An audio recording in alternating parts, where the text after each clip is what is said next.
Mirëmëngjes, mirë se keni ardhur, po e them edhe unë, meqense e tha përpara Koli, është gëzim që jemi sot në shtëpinë e Zotit, edhe kënduam, zemra jonë u gëzua bashkë me Zotin, është një pjesë asaj që do të bëjmë kur të jemi aty lart.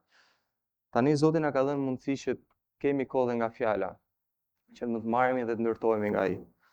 Do të vazhdojmë serinë që kemi nga psalmet, në fakt do të ishte psalmi 9 sot, por jemi te psalmi 10, ndoshta vllazani kur të kthehet do të vazhdojmë me psalmin 9. Megjithatë kjo është fjala që Zoti ka jam i bindur që dhe jo pa qëllim kur ta mbaroj do t'ju tregoj se pse ishte pikërisht për mua. Zoti i lidh gjërat. Zoti është i mirë. Okej, le ta lexojmë bashk, pastaj shkojmë te Zoti që të lutemi dhe të shohim çfarë Zoti ka për ne. Përse qëndron larg o Zot, pse fshihesh në kora trazimi? Në krenarinë e tij i ligu persekuton të varfrin. U zënçin në marifetet që kanë imagjinuar, sepse i ligu mburret me dëshirën e zemrës së tij dhe bekon lakmitarin, të cilin Zoti e urren. I ligu përmes krenarisë së fytyrës së tij nuk do të gjyrmoj pas Perëndis. Perëndia nuk është në gjitha mendimet e tij. Udhët e tij janë gjithmonë hidhëruese. Gjykimet e tua janë shumë lart, jashtë shikimit të tij. Sa për armiqtë e tij, ai shfryn ndaj tyre. Ai ka thënë zemrën e vet, unë s'kam për të lëvizur se nuk do të jem kurrë në fatkeqësi. Goja e tij është plot me mallkim, mashtrim dhe hile. Në gjuhën e tij ka mbrapshti dhe kotësi. Ai përgjon në fshezat e fshatrave, ai vret të pafajshmit në vendet sekrete. Sytë e tij janë vëntinëzisht kundër të varfrit, si një luan në strofën e tij. Ai zëprit në mënyrë sekrete, zëprit që të kapë të varfrin, ai e zë të varfrin kur ky tërhiqet brenda rrjetën e tij. Ai tulatet dhe përulet, që i varfrit të bjerë prej të fortëve të tij. Ai ka thënë në zemrën e tij, ka harruar Perëndia. Ai e fsheh fytyrën dhe zot ta shoh kurrë. Shohu, o Zot, o Perëndi, ngrije dorën lart, mos e harro të përulurin. Përse e përbuzi ligu Perëndin? Sa ai ka thënë në zemrën e vet, ti s'ke për të kërkuar përgjegjësinë. Ti e pe, se ti e sheh mbrapshtinë dhe keqtrajtimin, që ta kërkosh me dorën tënde përgjegjësinë, i varfri dorëzohet te ti. Ti je ndihmësi i jetimit.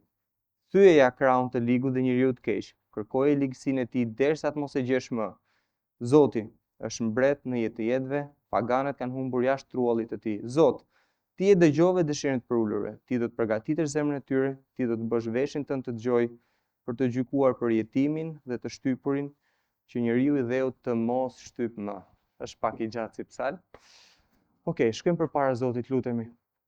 Atë Perëndi, faleminderit për ditën e sotme, Zot.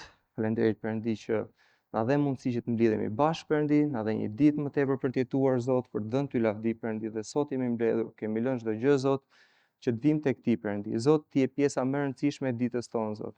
Dhe gjithashtu dhe sot je pjesa më e rëndësishme, Zoti im. Faleminderit për çfarë bën mes nesh, faleminderit që na ke mbrojtur, na ke mbajtur, Zot, nuk na mungon asgjë, Perëndi, dhe Zot e dim që shpresa jon çdo ditë e ti, Perëndi.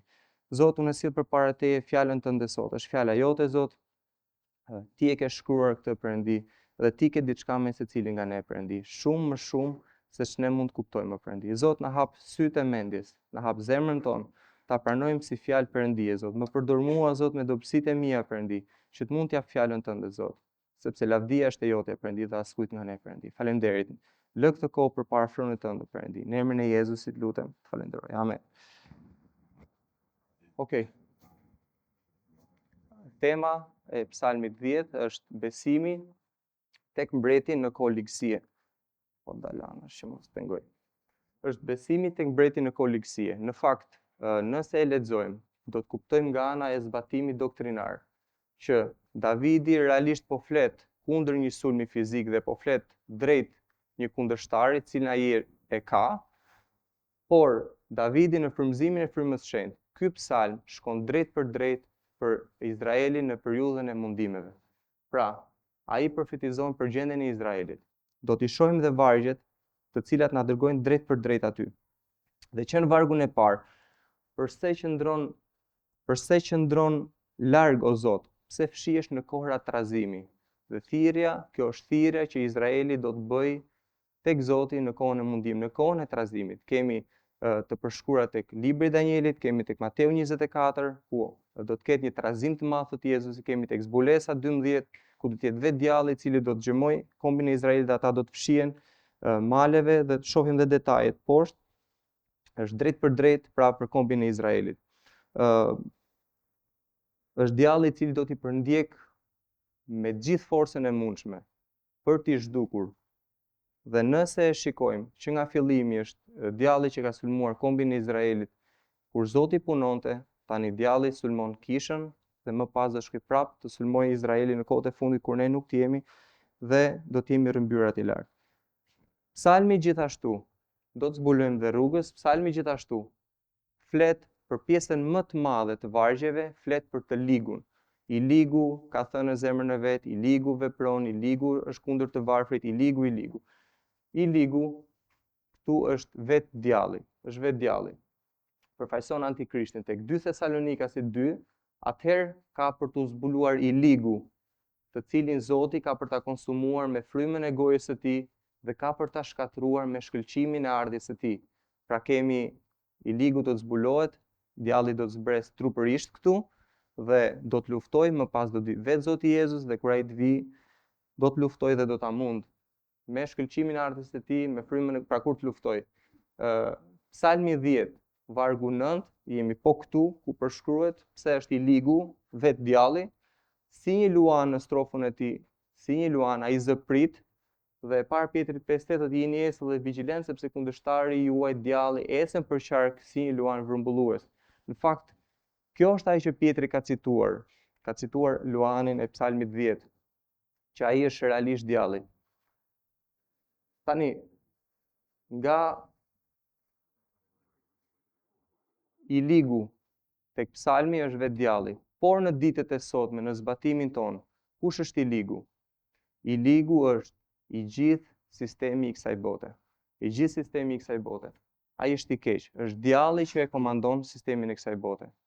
Dhe ne kemi parë këtë që çdo mbretëri tani takon djallit, tek Mateu 4 është Jezusi, është djalli I cili merr Jezusin ta tundoi dhe ai I thot, I dëfton të gjitha mbretëritë dhe I thot, do të t'i jap, pra janë të mia, do të t'i jap nëse ti më përulesh dhe më adhuron. Ky është detaji që kuptojmë që e gjithë kjo botë është në sundimin e djallit. E gjithë kjo botë. Dhe cila është pamja e ligësisë? Janë detajet e djallit që përshkruhen nga vargu 2 deri në vargun e 11. Krenaria, e cila është dhe mëkati I parë që ai bëri, dëshirat e zemrës, bekon lakmitarin, krenarinë e fytyrës, ai nuk gjërmon pas Perëndis, mendime hidhëruese, ai shfryn ndaj njerëzve drejt, ai thot në zemër që nuk do të jem fatkeqësi, ai përgjon dhe vret pafajshmin në vendet sekrete, si një luan ai zëprit dhe ka thënë zemrën e tij, Perëndia ka harruar, Perëndia nuk do të veproj. Kjo është pamja e djallit që paraqitet këtu. Por, nëse djalli komandon gjithë sistemin e kësaj bote, atëherë edhe njerëzit janë të ligë dhe njerëzit kanë të njëjtin karakter që ka dhe djalli.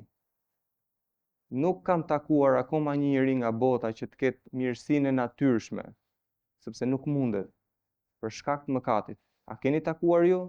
Ndoshta mund të shkoj deri diku, po pastaj bëhet një lloj si pjesa tjetër. Direkt e tregon krenarin. Mund gjejmë ndonjë të përulur, mund gjejmë, por deri diku.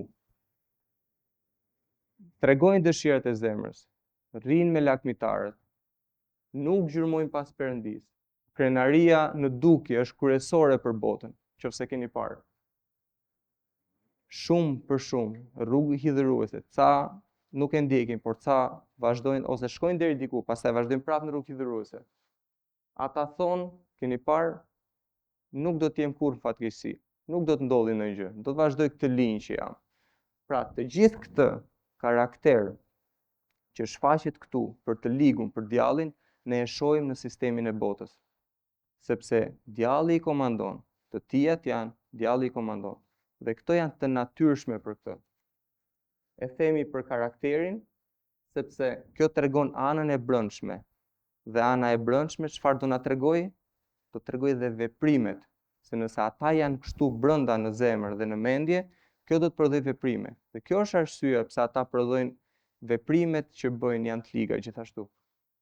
Krenaria, dëshira e zemrës, e folura në zemër, mendimet, hidhërimet, gjërat e fshehta që ndrojnë në vendet sekrete, sillen si tinzar, të gjitha këto janë karakteristika të djallit, përshkruhet i ligu me detaje, por është sistemi i botës që i ka këto. Të gjitha. Pra, ky është aspekti i brendshëm. Dhe aspekti i brendshëm demonstron dhe do të shfaqet në sjelljen e jashtme. Pamja e dytë e ligësisë, përveç karakterit brendshëm, është veprimi. Çfarë prodhon mendimi? Prodhon sjelljen e keqe, rezultatet. Ai persekuton të varfrin, këtu kemi djallin drejt për drejt që i bën ato veprime, për shkak të ligësisë, ai drejt për drejt me kombin e Izraelit, por në kohën e sotme, bekon lakmitarin, nuk e kërkon Perëndin, ka një të folur të keqe, vret pa fajshmit, e tjerë dhe tjerë. Mund të shtojmë. Sepse ne shohim një botë të keqe, me një sjellje të keqe, dhe ky është për shkak të mëkatit. Ndaj, ne nuk mund ta ndryshojmë dot botën dhe këtë ligësi duke i thënë mos vidh, mos. Nuk mundemi dot, pse? Për shkak të mëkatit. Por ne mund të ndryshojmë vetëm me anë të Ungjillit. Nëse ata rilindin, Zoti vendos një zemër të re, sikurse ka bërë me ne. Një zemër të re që rre për Zotin dhe mendimet nëpërmjet frymës së shenjtë ne ndryshojmë dhe Zoti na bën më të ngjashëm me birin e Tij. Pra, ne pamjen e ligësisë si duket. Tani, nëse vuam një background, vendosim një background, ne gjendemi tek kjo botë, jemi të rrethuar nga kjo botë. Si mendoni nëse te ky psalm është djalli që sulmon Izraelin, pra popullin e Zotit, dhe sot ne jemi bijtë e tij, djalli ka sulmuar në të kaluarën bijtë e Zotit, pra Izraeli është biri im, thotë Eksodi 4.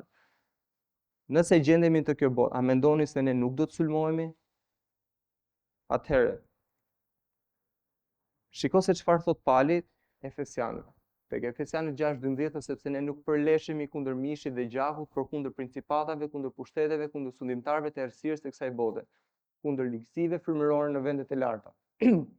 Letrës Korintasve u thot se ndonse ecim në mish, ne nuk luftojmë sipas mishit, sepse armët tona të luftimit nuk janë mishtore, por të fuqishme nëpërmjet Perëndisë për të rrëzuar bastionet të forta.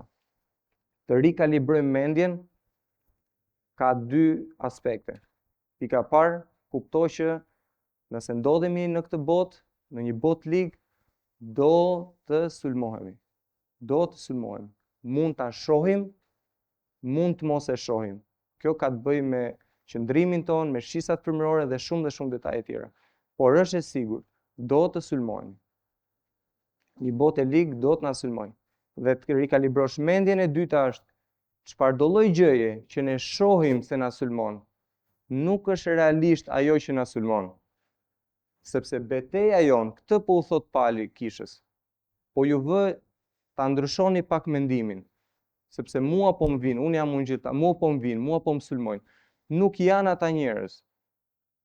Por betejë jon është kundër principatave, pushteteve të errësirës së kësaj bote.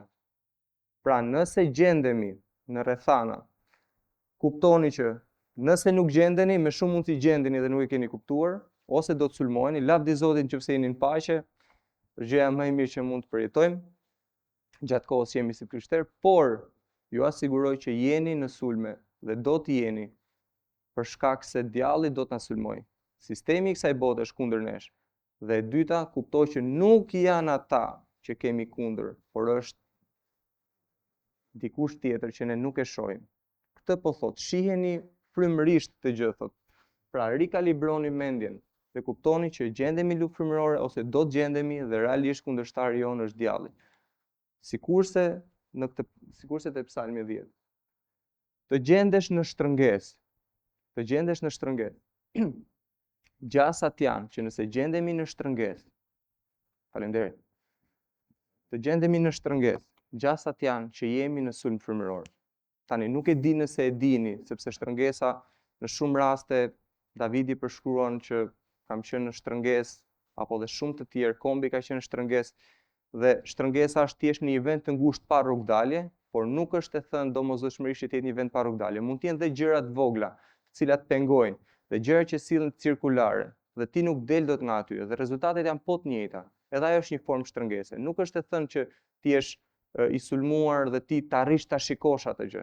Ajo është shumë më e thjeshtë, sepse do të ndryshojë direkt qëndrimi. Por mund të jenë dhe gjëra që vijnë cirkulare. Ti bën veprimet, ato rikthen dhe qëndron po aty.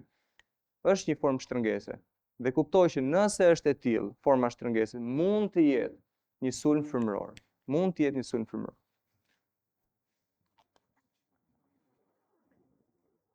Shtrëngesa në fakt sjell dy anë për ne si besimtarë. Sjell ose një person për shkak të shtrëngesës do të bjerë akoma më shumë, do ta humbasi zemrën, do të trishtohet, do ta humbasi zemrën, do të bjerë akoma më shumë. Ose ai ndalon, ekzaminon veten, ekzaminon rrethanat, kalibron mendjen, ajo që tham, gjendem këtu sepse unë do të sulmohem, nuk jam pa shkak, unë do të sulmohem. Kundërshtari kush është? Atëherë unë do të kthehem dhe do të filloj luftën frymërore me armët frymërore me Zotin që të dal nga këtu. Dhe me shumë gjasa, një person që ecën në mish do të përjetoj pjesën e parë. Ai humbet edhe më shumë, ai bie akoma edhe më shumë, ka një arsye akoma më tepër për të mos u kthyer te Zoti. Zoti nuk na e ka borxh mirësinë ne. Nëse këtë i kam thënë vetes kur nisha shtrëngesë, nuk ma ka borxh mirësinë. Te 2 Korintasve 7, 10 dhe 11, nëse e dini, letrën e parë Korintasve, Pauli qorton shumë kishën e Korintit sepse ai ishte në mëkat. Por pasi ai i korrigjon, është një drejtues i cili vjen dhe të qorton drejt për shkak të mëkatit. Atëherë rezultati mund të ishin dy. Ose kisha Korintit do të binte akoma dhe më poshtë, sepse do të trishtohej sipas mishit, ose ata do të ktheheshin dhe rezultati do të ishte ngritja. Dhe ajo që Pauli thotë është se trishtimi sipas botës sjell rënje, sjell vdekje, sjell rënje. Pra trishtimi sipas botës, por trishtimi sipas Perëndisë sjell shpëtim. Pra në këtë rast, vërtet në shtrëngesa do të kemi hidhërim. Askush nuk pëlqen të jetë në shtrëngesë. Nuk besoj që gëzohet dikush. Por nëse trishtohemi sipas botës, atëherë kjo do të sjellë akoma dhe më tepër rënje, akoma dhe më tepër rënje. Nëse trishtohemi sipas Perëndisë dhe kemi të njëjtat hapa, ndalojmë, ekzaminojmë veten, mos ndoshta jam këtu për shkakun tim, rrethanat, do ndaloj, unë e kuptoj se nga po vjen kjo luftë, nuk janë ata, do të mbështeten tek Zoti dhe do të vazhdoj luftën për të dalë nga këtu. Do të sjell shpëtim dhe çlirim. Të gjendesh në shtrëngesë mund të jetë dhe është provë besimi nga Zoti. Edhe nëse është frymëror, është sulm frymëror apo jo, Zoti do ta përdori atë gjë si një provë besimi. Shikojeni. Letra Jakobit 1:3 thotë duke ditur këtë që prova e besimit tuaj vën në padurimin. Letra e parë Pjetrit, kapitulli i parë, vargu 6 dhe 7, në fakt ju gazëlleheni shumë, ndonse tani për një periudhë, nëse duhet, jeni në trishtim përmes tundimesh të shumëfishta, që prova e besimit tuaj, i cili është më i çmuar se ari që humbet dhe po spërvohet me zjarr, të gjendet për lavdi, lavdrim, nder dhe lavdi në shfaqjen e Zotit Jezus. Në fakt, letra e Jakobit dhe letra e Pjetrit kanë themel hebre. Dhe pas i lexoni Psalmin 10, nëse i lexoni këto letra, ju do të kuptoni që kjo realisht merr zbatim edhe për Izraelin në kohën e mundimeve. Pra, letra e Jakobit po thotë, sprova e besimit tuaj që po përndiqeni, Izraelit kohën e mundimeve, vën në veprim durimin. Dhe gjithashtu vëllezër, ndonse jeni në një periudhë tundimesh të shumëfishta, sprova e besimit tuaj është më e çmuar se ari. Nëse e pat të gjithë Psalmin 10, i ligu është kundër të varfrit. E di kush është i varfri? Është kombi i Izraelit. është kombi i Izraelit. Nëse do lexoni dhe Jakobin kapitullin 5, do të kuptoni dhe më shumë që i varfri është kombi i Izraelit. Gjithashtu, logjikisht, nëse themi ata janë të larguar larg, janë të fshehur në male dhe gjithashtu nuk kanë mundësi shkëmbimi dhe asgjë ekonomike, ata janë të varfër. Dhe drejtësia matet në kohën e mundimeve lidhet shumë me varfrinë. Tani, sprova e besimit tuaj, thot, është shumë më e çmuar se ari që prishet. Kjo qëndres, ky shtrëngim juaj që ju të qëndroni, është më i çmuar se ju të fitoni pasurinë, i cili nëse provohet me zjarr, ari do të humbasi, por prova e besimit kthehet në lavdi. Pra shtrëngesa është një provë besimi. Ajo vën punë durimin. Ajo sjell në fund lavdi për Zotin ton.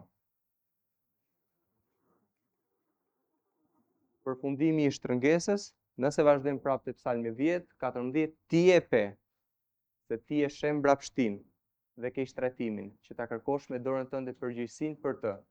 I varfri dorëzohet te ti e ndihmësi për i jetimit.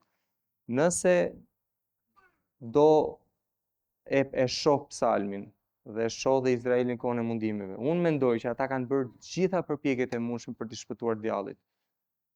Dhe gjatë gjithë Psalmit, ata do të sulmohen për 3.5 vite, 1260 ditë, siç e dini. Në fund ata dorëzohen tek ai. Dorëzohen tek ai. Dhe kjo dorëzimi përkon pikërisht me fundin e ditëve të sulmit dhe përkon dhe menjëherë kur Zoti vjen dhe lufton dhe Jezusi vjen dhe vendos mbretërinë. Dëgjom kur thras o Perëndia i drejtësi bërjes time. Ti më dhe zgjerim kur unë isha në shtrëngesë. Ti më dhe zgjerim. Është ai që e çliroi Davidin, është ai që do ta çlirojë dhe kombin e Izraelit, është ai që mund na japi ne zgjerimin në shtrëngimet tona. Pra dorëzimi i plot tek Zoti, vetëm dorëzimi i plot tek Zoti do të sjellë zgjerimin në shtrëngesë. Do të sjellë zgjerimin nga shtrëngesa fizike, por dhe zgjerimin në ne. Sepse tani gjërat do t'i shohim ndryshe kur dalim nga shtrëngesa. Nuk i shohim më fizikisht. Ndryshon brenda nesh. Nëse marr rastin, le të themi kolegët e puna, dhe jemi në sulm ndaj tyre, ose nuk e di, familja, vazhdojnë gjërat, ti i bën, ata rrotullohen po një lloj situatat. Ndalo, ekzamino veten, mos është për shkak të mëkatit, nuk jemi imun ndaj mëkatit. Edhe pse kemi besuar në Jezusin, nuk jemi imun, fatkeqësisht bëjmë, ju edhe unë, ose unë po, nuk e them me krenari. Ekzamino veten, mos ndoshta është për shkak të mëkatit, kjo shtrëngesë, rrethanat, shikoj, pse rrethanat vijnë dhe rrotullohen. Me qira fjalë, një njeri në mish nuk e kupton këtë gjë. Ai do vazhdoj të luftojë me armë mishtore. Drejt për drejt, kundër, drejt për drejt, kundër, nuk do të bëj këtë ndalesë. Por pikërisht për këtë Zoti po thot. Ekzamino veten, ekzamino rrethanat. Rikalibro mendjen. Këto po ndodhin, unë do të sulmohem. Bota është e ligë, gjithë bota dërgjet në ligësi. Unë do të sulmohem. Bota është e ligë. Kundërshtari im nuk janë ata kolegët, nuk janë ato rrethanat që vijnë, është dikush tjetër, i cili e ka kundërshtuar punën e Zotit me mijëra vite. Atëherë unë do të dal nga kjo shtrëngesë vetëm në një mënyrë. Do të dorëzohem tek ai. Atëherë do të vi zgjerimi në shtrëngesë. Çlirimi nga ligësia e kemi te vargjet e fundit, nëse shikojmë, duke ndërhyrë tek Perëndia, duke ndërhyrë tek Perëndia. Në vargun 12 nis: Çohu o Zot, o Perëndi, ngrije dorën tënde lart, mos e harro të përulurin. Kjo është thirrja drejt për drejt e kombit të Izraelit. Kjo thirrje është në fund të 1260 ditëve, kur ata janë dorëzuar totalisht, dhe thot çohu, ngrije dorën, mos e harro të përulurin. Ata tani ndërhyjnë tek Perëndia. Dhe nëse ndodhemi në shtrëngesë, e bëjmë përpjekjen tonë, sepse mund të jenë gjëra dhe natyrale, dhe ndodh që nuk ka asnjë lloj ndryshimi, mos vazhdojmë të luftojmë me armë mishtore, por menjëherë shkojmë dhe dorëzohemi te Perëndia. Ne duhet i thrasim Perëndisë për ndihmë, sepse ai është ndihma jonë në çdo moment. mos vazhdoni luftën fizikisht. Armët tona janë frymërore, të forta për të mundur bastione, jo thjesht një kundërshtar, mijëra kundërshtar. Çlirimi nga ligësia vjen gjithashtu duke vendosur mbretin në fron. Tek vargu 16, Zoti është mbret në jetë të jetëve. Vargu 16, këtu tani Izraeli po çlirohet, është Jezusi që vjen, ai e mund dragojin dhe vendos mbretërimin e tij. Paganët do të janë jashtë trullit të tij, kombet do të jenë jashtë, Zoti Jezusi do të mbretërojë. Por për ne, çlirimi vjen kur ne vendosim mbretin në fron. Për shkak të mëkatit, krenarisë apo çfarë do lloj gjëje tjetër, në kishën e Laodices, Jezusi nuk është në fron, Jezusi është tek dera duke trokitur. Dhe çlirimi vjen ose fillon kur ne e rivendosim në pozicionin që ai duhet të ketë në jetën tonë, në fron. Ne duhet i besojmë atij, jo dhe ta ulim në fron, jo teorikisht, sepse teorikisht e kemi bërë. Ne kemi besuar në Jezusin si Zot dhe shpëtimtar, që nga ai moment Jezusi është mbreti i jetës tonë. Por praktikisht në ecjen tonë, praktikisht çdo ditë në ecjen tonë, vetëm në atë moment fillon çlirimi. Sepse kur ne vendosim Jezusin mbret i jetës tonë, në vargun 17 thotë, ti dëgjove dëshirën e zemrës time. Veshi i tij na dëgjoi. Dhe shtypja frymërore filloi të ndaloj, çlirimi erdhi. Ne do të shohim çlirimin e Perëndis kur praktikisht të vendosim Jezusin si mbret të zemrës tonë në ecjen tonë të përditshme. Tani do ndaloj pak, se më duket sikur ju kam dekorajuar shumë. E di që gjendemi në këtë botë, e di që bota dërgjet në ligësi, e di që nuk ka asgjë të mirë, e di që do të sulmohemi shumë, nuk e thash më përpara shumë, po shumë, dhe këtu ka vend për dekurajim, por mos u shqetësoni, ne nuk jemi vetëm, dhe armët që kemi janë të fuqishme që të mund t'ja dalim. Ndaj, pika parë, kuptojmë që Zoti ka fituar tashmë kundër djallit dhe kundërshtarëve. Ne vërtet jemi tani. Fundi është parë. Zoti ka fituar. Tek Kolosianët 2:13, dhe ju duke qenë të vdekur në mëkatet tuaj dhe në parrethpërjen e mishit tuaj, ai ju ka ngjallur bashkë me të, duke ju afalur të gjitha shkeljet, duke rrezitur dëshkrimin e urdhëresave që ishte kundër jush, që ishte në kundërshtim me ne, duke e hequr atë nga udha e duke gozhduar në kryqin e tij. Dhe më pas, plaçkiti, principatat, pushtetet, i bëri haptas një shembull, duke triumfuar mbi ta në kryq. Pra fitoria e Jezusit është fitoria jonë. Kur ne kemi besuar atij, ne jemi kryqëzuar bashkë me Jezusin dhe ai fitoi kundër tyre, ne kemi fituar kundër tyre. Ata asgjë, as ndonjë krijesë tjetër nuk na ndan dot nga dashuria e Perëndis. Sado sulmet kemi, asnjë gjë nuk na ndan dot nga dashuria e Perëndis, sepse ai tashmë ka fituar. Mos u dekurajoni, sepse Zoti do të luftojë me ne. Ne nuk jemi vetëm. Ai nuk na ka lënë vetëm. Zoti do të luftojë me ne. Tek Efesianët 6:10, së fundi vëllezër e mi, jini të fortë në Zotin dhe në pushtetin e fuqisë së tij.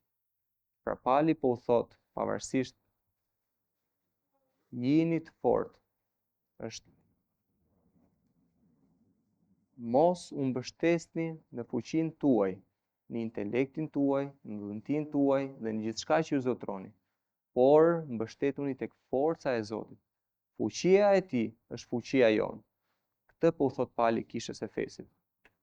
Qëndroni të fortë në Zotin. Keni një kundërshtar, do t'i bëni ballë. Qëndroni të fortë në Zotin. Sepse Zoti e ka mundur, forca e tij është forca jonë. Qëndroni të qetë, qëndroni të fortë, qëndroni qetë në Zotin. Te Eksodi 14:13, Mojsiu i tha popullit, mos kini frikë. Reshtni dhe shihni shpëtimin e Zotit, të cilin ai do t'ju dëftoj sot, sepse egjiptianët që keni parë sot, s'keni për t'i parë kur më përjetë. Zoti ka përfituar për ju, kurse ju do të ruani qetësinë. Është momenti që Izraeli po del nga Egjipti dhe ata po vjen kundër. Sot, në ditën e sotme janë bota që vjen kundër nesh, sapo kemi dal nga bota, jini të qetë.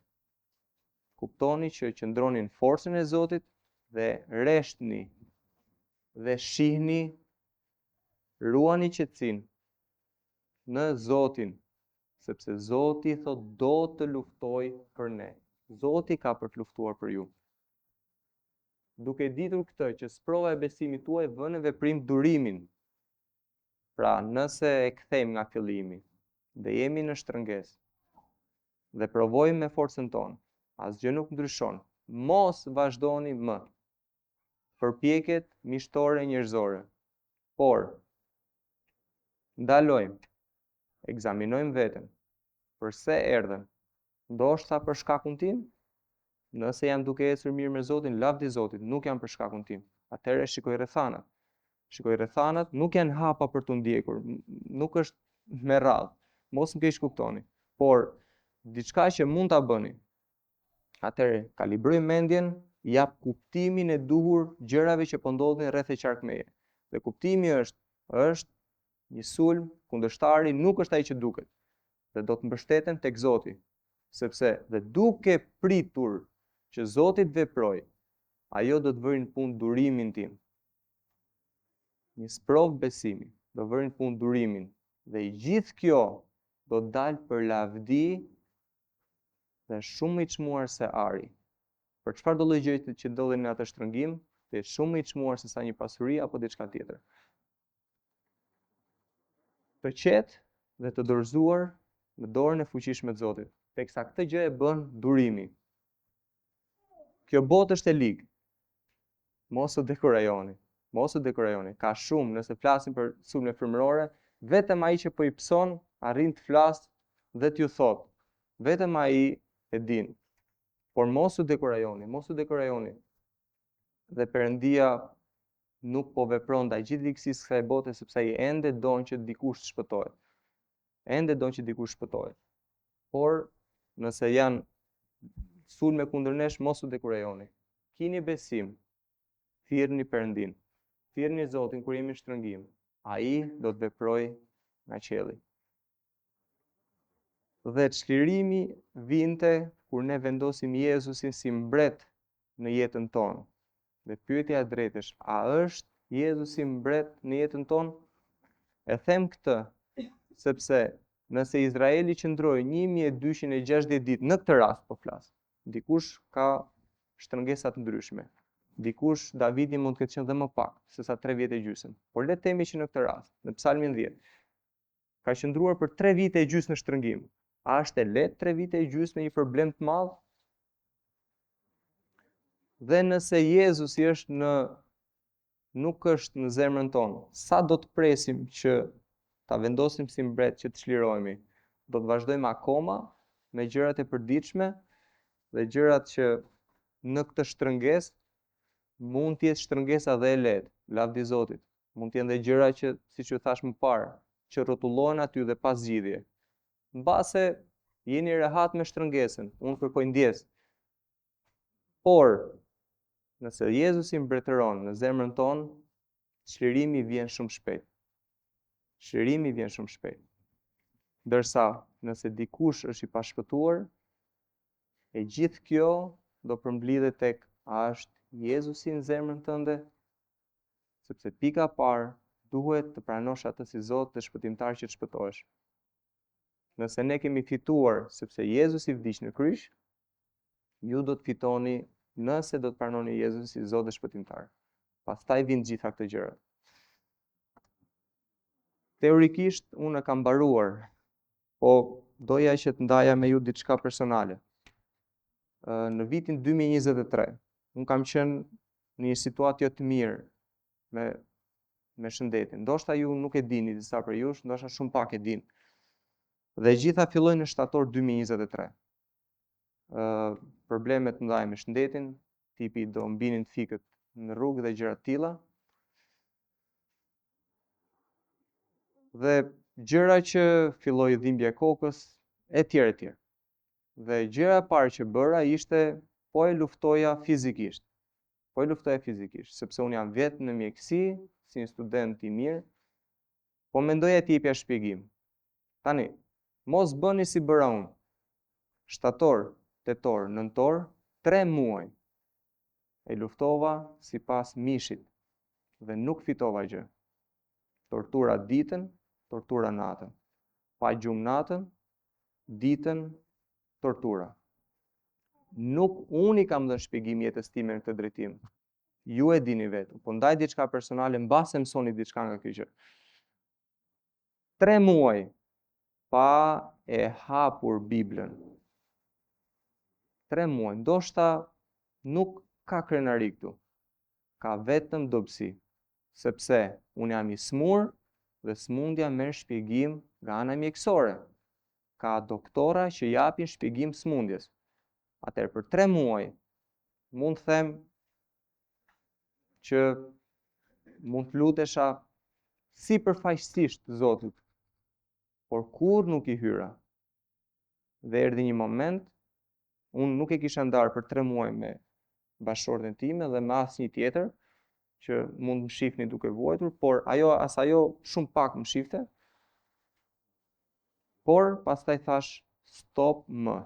Nuk vazhdohet më kështu. Do të ndaloj dhe do të shkoj tek Zoti. Dhe kam thënë, fjalë për fjalë, Zot, vetëm ti mund të më nxjerrësh mua nga kjo situatë. Vetëm ti mund të më nxjerrësh. Mjekët do thonin është ankthi, dikush tjetër stresi. Ishte një shtrëngim ditë natë. Kam lexuar Biblën, jam lutur dhe kam thënë Zot, ti më drejto. Unë e di që vetëm ti do të nxjerrësh. Dhe mbas atij momenti kam hap Biblën tek libri i Jobit dhe kam nis nga fillimi. Zoti më drejtoi ta hapi aty. Nuk është se Jobi ka vuajtur, sepse të gjithë kanë vuajtur, të gjithë janë përsekutuar, çdo profet gjithashtu, Zoti më drejtoi aty. Dhe kur unë e pash që është djalli që po sulmonte Jobin, sepse në përgjigjen që djalli i thot, a nuk e vën ti një mburoj në shtëpinë e ti, në bagtinë e ti, në gjërat që i zotron? Do të thot që djalli që sillet rreth e qark, unë kam qenë te Jobi, kam dash ta sulmoj, por ti më ke ndaluar sepse i ke vënë një mburoj. Atëherë unë si Ernest e kam ul të mburoj. Për shkak të mëkatit. Ky ishte përfundimi i jetën time. Unë e kam thënë, për shkak të mëkatit, nuk kam bërë gjëra të mëdha, mos u shqetësoni. Gjërat vogla të përditshme që të bën të biesh dhe të biesh dhe të biesh. Shumatore është rënia. Atëherë Zoti më dha zemër. Më hoqi frikën dhe ma ndryshoi situatën. Nga ai moment kam filluar të bëj gjërat drejt. Ja, kam darë me vëllezrit, Zani është lutur për mua, faleminderit shumë për zemrën që ka, është lutur me mua për vëllezrit, nuk e kanë përmend kurrë atë. Por që nga ai moment unë pash ata së bashku me mua që luteshin dhe Zoti veproi. E gjithë kjo situatë ka vazhduar për 1 vit e gjysmë. Do të lija shërbimin mes, Lori, Voltisa nëse kujtohen, do të lija shërbimin mes këtu, dhe do t'ike me vrap në shtëpi të shtriesha sepse nuk e përballoja dot. Sepse bëhesha keq. Për 1 vit e gjysmë nuk kam dalë përpara që për kërkesa lutje e tjerë, sepse nuk e bëja dot, bëhesha keq. E të tjerë. Zoti më dha çlirimin. Kështu që nëse keni parë këto javë nga psalmet, Zoti nuk i ka thënë për ju psalmet, i ka thënë për mua. Kur kam dëgjuar psalmin 4, që Davidi thot, ti më dhe zgjerim në shtrëngesë, ishte jeta ime. Zëre se po fliste për mua. Uroj shumë që të ketë folë edhe për ju, sepse vetëm Zoti çliron. Dhe kur jep zgjerim në shtrëngesë, nuk jep thjesht Ernest tani ti mund të flesh gjumë, edhe mund të shkosh në këmbë, të ecësh nga shtëpia tek puna në këmbë, sepse tani mund t'ja dalësh, por është zgjerim dhe brenda zemrës. Totalisht shoh ndryshe gjërat sot. Shoh realisht me motivin e qartë. Shoh realisht ashtu siç janë. Kundërshtari kush është? Rrethanat kush i sjell? Lavdi Zotit që kemi një Zot fuqishëm. Dhe do doja që e gjitha kjo nuk e kuptoja në fillim. Kam shkuar tek Zoti dhe i kam thënë, pse po ndodhe gjitha kjo? Në kohën kur derisa u rikthye mbret në jetën time, nuk kam bërë gjëra të mëdha gabuara, mos më keq kuptoni, por rënja ishte graduale, dal nga dal. Ato mëkatet e vogla që ne i lëm, sjellin rënje dhe rënje dhe rënje. Derisa e kam thënë Zotit, a po gëzohesh ti që unë po vuaj, se unë nuk po kuptoj se çfarë po ndodh me mua. E kam thënë, ndoshta dikush ka thënë dhe më keq. Zoti më çliroi. Zoti më çliroi. Prandaj, nëse do ishte këshilla ime për ju, për gjithë, ekzaminoni veten së pari dhe me shumë mundësi nuk jemi imun ndaj mëkatit. Nëse ekzaminojmë veten, lavdi i Zotit ne që ecim me Zotin, nuk ka mëkat, shihni rrethanat, shihni realisht se kush është. Ktu është e qartë. Është Izraeli që sheh fizikisht djallin sepse ka zbritur t'i sulmoj. Në kohën tonë ne nuk e shohim, por ne dimë që ndodhim në një sistem të rënë, një sistem të ligë, ku gjithë njerëzit janë të ligë, atëherë ata do të na sulmojnë. Motivi është i njëjtë, rrëzimi jon, por pas tyre është realisht kundërshtari jon. Luftoni në Zotin, sepse armët tona janë të fuqishme, që të mundin shumë më shumë se sa bastione, shumë më shumë. Faleminderit që më dëgjuat. Dua të lutem Zotit edhe pastaj janë këngët më. Atë Perëndi, faleminderit për fjalën tënde Zot. Faleminderit Perëndi që ti këtë psalm Zot ti flet për atë që do të jetë për Izraelin kohën e mundimeve, ti flet për të ligun o Zot, na shpjegon karakterin e tij Zot. Por në të vërtetë Perëndi ne shohim që është ai kundërshtari jon Zot në çdo drejtim. O Perëndi, bëj që të kuptojmë se gjithçka që vjen rreth nesh Perëndi, se do të sulmohemi, dhe se gjithçka që është rreth nesh Zot, është për shkak se ne të duam ty Zot, është për shkak se ne qëndrojmë në ty Perëndi. Por nuk ka gjë për të dekurajuar Zot, sepse ti je me ne, ti na ke premtuar je me ne gjithë ditët. Dhe ti na ke dhënë zgjidhjen Zot. Ti do të luftosh për ne, mjafton të qëndrojmë në forcën tënde, sepse forca jote është forca jon Zot. Mjafton Perëndi që ne të jemi të qetë në mbrojtjen tënde Zot, edhe të luftojmë luftën frymërisht. Dhe lufta frymërisht Zot bëhet me armë frymërore Zotin, duke u mbështetur tek ti Perëndi. Faleminderit Zot që ti mund të na japësh dhe na jep zgjerim Zot në shtrëngimet tona Zot, por edhe zgjerim brenda në zemrën tonë Perëndi. Kuptojmë Perëndi që ti duhet mbretërosh në zemrën tonë, që ti je mbreti i jetës tonë, dhe Zot vetëm me ty mund të kemi fitore. Nëse qëndrojmë edhe më shumë në shtrëngime, atëherë ndoshta na pëlqejnë shtrëngimet, ndoshta jemi të rënë. Por Zot bëj që secili të kuptojë Zot, qëllimi i jetës tonë është t'japim ty lavdi Zot. Edhe shtrëngimi, një provë besimi Zot, mund dhe duhet kthehet në lavdi për ty Perëndi. Faleminderit o Zot për kishën tënde Zot, ti na ke mbrojtur, ti i mbron, ne jemi të qetë dhe të sigurt Zot, por na bëj të kuptojmë Zot në gjërat që ndodhin rreth e qark Perëndi. Na jep forcë të ecim përpara. Zot bekoj gjithë secilin nga ne Perëndi, edhe ata që nuk janë Perëndi. Zot merr lavdi nga jetët tona çdo ditë, edhe sot gjithashtu. Në emrin e Jezusit lutem. Amen.